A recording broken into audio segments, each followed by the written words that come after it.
What's going on, friends? My name is Mike Church. I'm a music producer here in Cleveland, Ohio, and today we're going to talk about how to save money in the recording studio. So I did a little research, asked around a little bit, and I was wondering what's the worst part of recording at a recording studio. And a lot of people said it's just expensive. And to an extent, I agree with that. So let's start with number one. You can always just record yourself at home. There are a lot of people who do that, especially nowadays. The recording equipment is getting cheaper, it's getting better, and it's just getting easier to do. Watch a couple YouTube tutorials and stuff, and it's easily doable, especially if you're just playing guitar and singing and stuff like that. As a footnote to that, you could always take your tracks that you recorded yourself and send them to a more experienced mix engineer, and they'll help you put it together and give you a little more polished sound. So that right there could save you a bunch of money. My second option is kind of a hybrid of that and going to a commercial studio. So a lot of times when people are going to the studio, they'll pick one studio or one engineer, and they'll kind of have them do everything from tracking, mixing, mastering, all the things.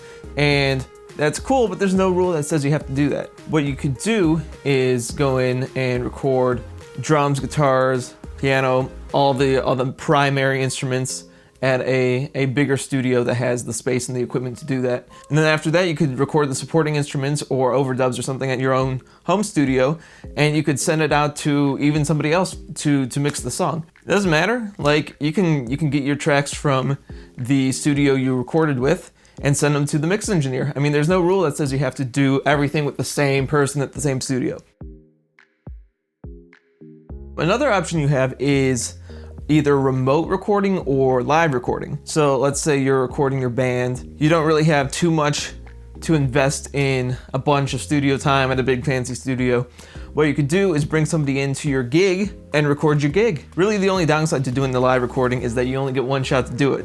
So you better be prepared if you're gonna approach it from that way. But you'd also save a lot of time and potentially a lot of money. Also keep in mind that doing a live recording, you're gonna get some audience reaction and stuff in there, which is really cool if that's what you're going for. So if you want to learn a little more about how to save money in the studio, make sure you check out my free PDF, 3 Ways to Save Money in the Studio, and you can download that at pineapple.studio/3ways-to-save. If you haven't seen my 5 steps to a better recording session video, I highly recommend checking that out as well.